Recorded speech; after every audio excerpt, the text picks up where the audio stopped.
Sheehan's pool room, which adorns one of the lesser alleys in the heart of Chicago's Stockyard district, is not a nice place.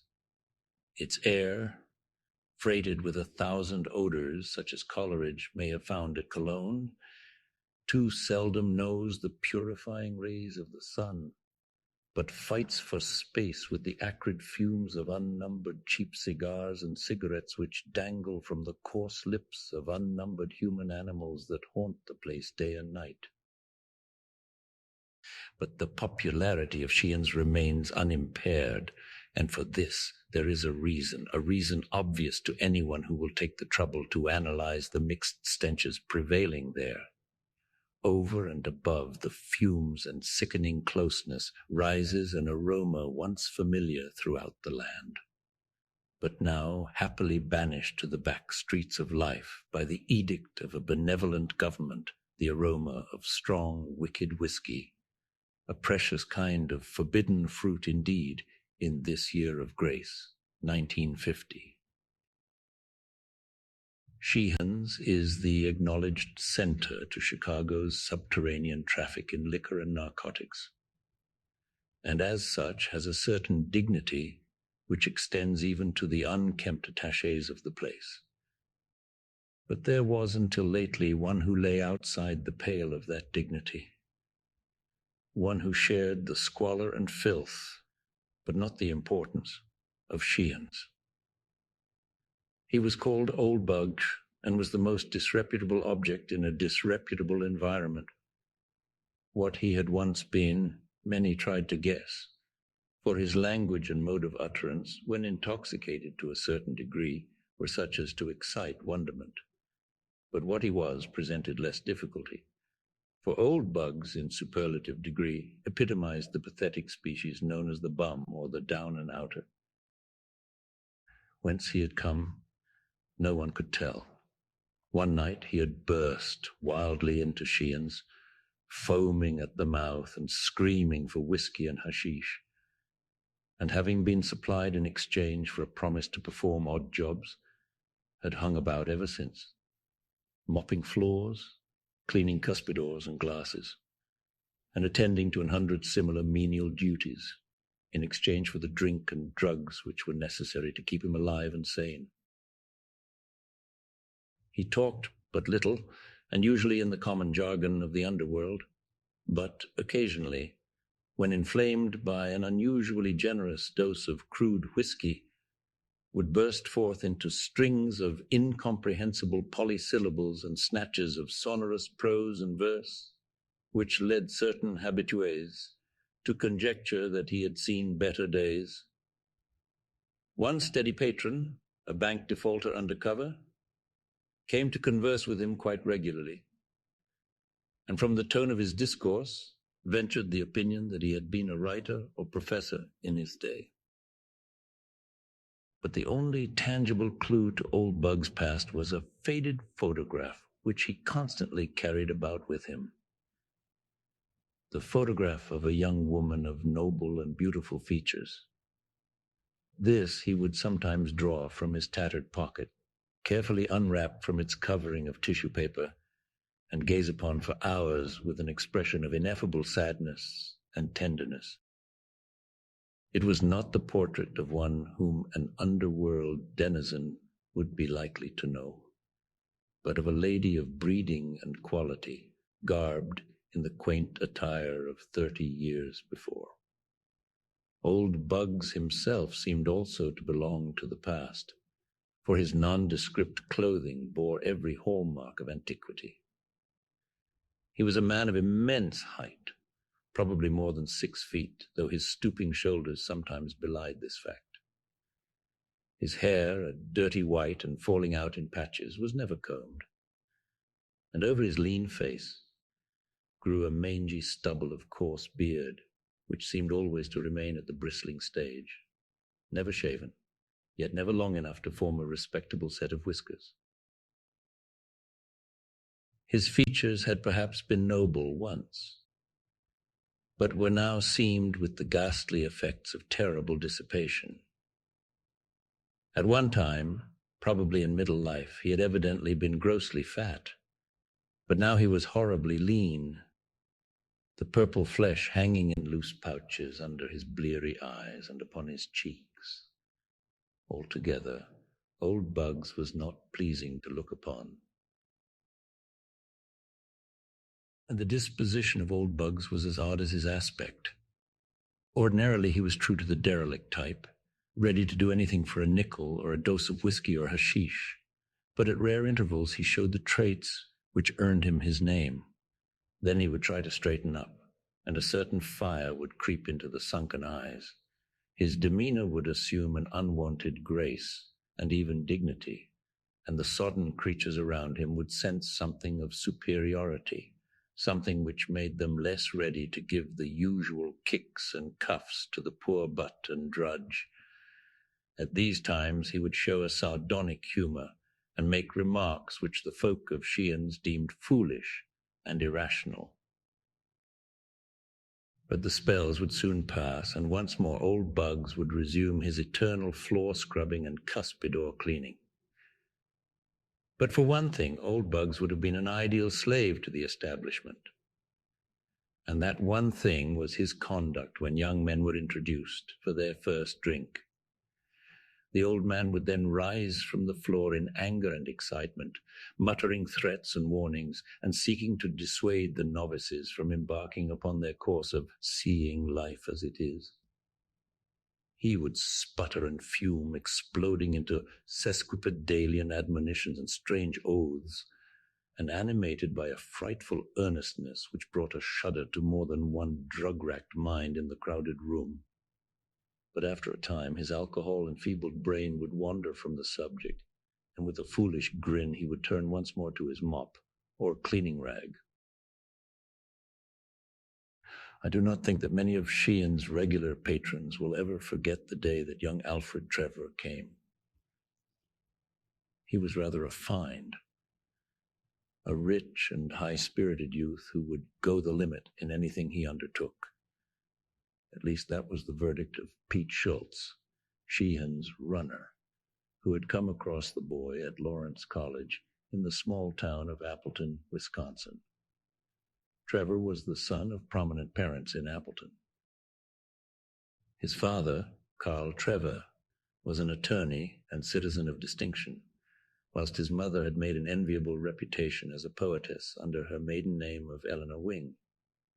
Alfred was himself a scholar and poet of distinction, though cursed with a certain childish irresponsibility which made him an ideal prey for Sheehan's runner. He was blond, handsome, and spoiled, vivacious, and eager to taste the several forms of dissipation about which he had read and heard. At Lawrence, he had been prominent in the mock fraternity of Tappa Tappa Keg, where he was the wildest and merriest of the wild and merry young roisterers. But this immature, collegiate frivolity did not satisfy him. He knew deeper vices through books, and he now longed to know them at first hand. Perhaps this tendency toward wildness had been stimulated somewhat by the repression to which he had been subjected at home, for Mrs. Trevor had particular reason for training her only child with rigid severity. She had, in her own youth, been deeply and permanently impressed with the horror of dissipation by the case of one to whom she had for a time been engaged. Young Galpin, the fiance in question, had been one of Appleton's most remarkable sons. Attaining distinction as a boy through his wonderful mentality, he won vast fame at the University of Wisconsin, and at the age of 23 returned to Appleton to take up a professorship at Lawrence and to slip a diamond upon the finger of Appleton's fairest and most brilliant daughter. For a season all went happily, till without warning the storm burst. Evil habits, dating from a first drink taken years before in woodland seclusion, made themselves manifest in the young professor, and only by a hurried resignation did he escape, a nasty prosecution for injury to the habits and morals of the pupils under his charge. His engagement broken, Galpin moved east to begin life anew. But before long, Appletonians heard of his dismissal in disgrace from New York University, where he had obtained an instructorship in English. Galpin now devoted his time to the library and lecture platform, preparing volumes and speeches on various subjects connected with belles-lettres, and always showing a genius so remarkable that it seemed as if the public must sometime pardon him for his past mistakes. His impassioned lectures in defense of Villon, Poe, Verlaine, and Oscar Wilde were applied to himself as well. And in the short Indian summer of his glory, there was talk of a renewed engagement at a certain cultured home on Park Avenue. But then the blow fell. A final disgrace, compared to which the others had been as nothing, shattered the illusions of those who had come to believe in Galpin's reform. And the young man abandoned his name and disappeared from public view. Rumor now and then associated him with a certain consul Hastings, whose work for the stage and for motion picture companies attracted a certain degree of attention because of its scholarly breadth and depth. But Hastings soon disappeared from the public eye, and Galpin became only a name for parents to quote in warning accents. "Boss," cried Schultz, as he entered the vile-smelling room with his young victim, "meet my friend Al Trevor, best little sport up at Lawrence. That's an Appleton whiz, you know. Some swell guy, too. His father's a big corporation lawyer up in his burg, and his mother's some literary genius. He wants to see life as she is, wants to know what the real lightning juice tastes like. So just remember, he's me friend, and treat him right." As the names Trevor, Lawrence, and Appleton fell on the air, the loafers seemed to sense something unusual.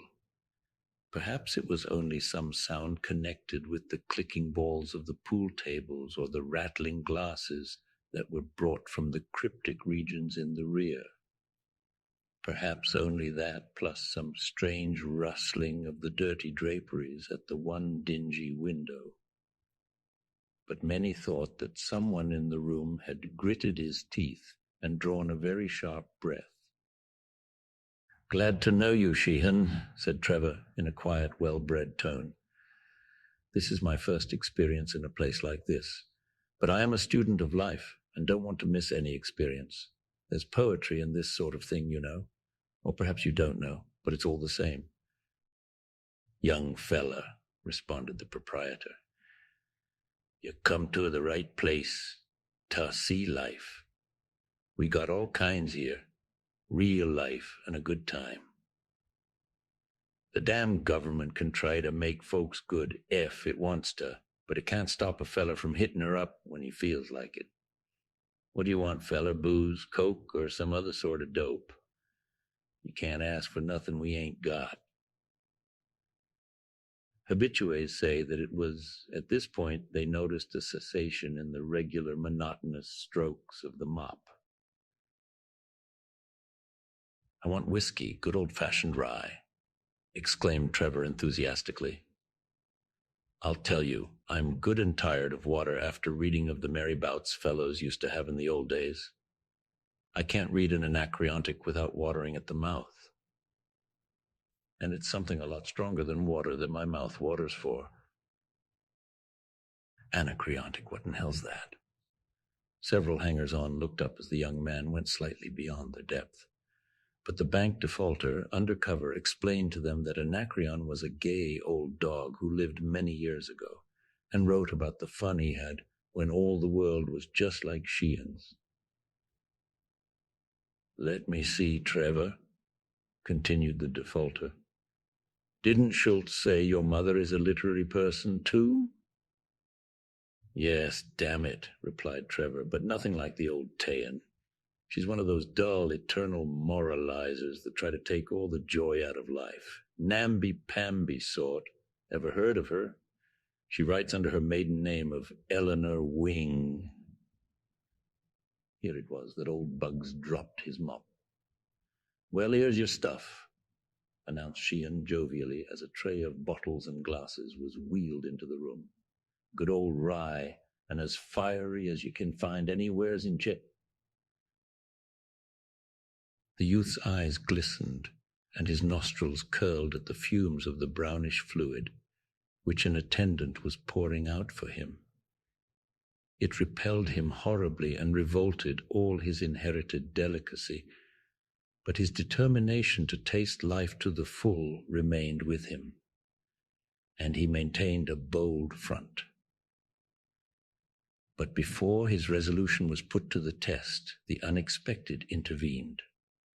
Old Bugs, springing up from the crouching position in which he had hitherto been, leaped at the youth and dashed from his hands the uplifted glass, almost simultaneously attacking the tray of bottles and glasses with his mop and scattering the contents upon the floor in a confusion of odoriferous fluid and broken bottles and tumblers. Numbers of men, or things which had been men, dropped to the floor and began lapping at the puddles of spilled liquor, but most remained immovable, watching the unprecedented actions of the barroom drudge and derelict. Old Bugs straightened up before the astonished Trevor, and in a mild and cultivated voice said, "Do not do this thing. I was like you once, and I did it. Now I'm like this." "What do you mean, you damned old fool?" shouted Trevor. "What do you mean by interfering with a gentleman in his pleasures?" Sheehan, now recovering from his astonishment, advanced and laid a heavy hand on the old waif's shoulder. "This is the last time for you, old bird," he exclaimed furiously. "When a gentleman wants to take a drink here, by God, he shall, without you interfering. Now get the hell out of here afore I kick hell out of you." But Sheehan had reckoned without scientific knowledge of abnormal psychology and the effects of nervous stimulus.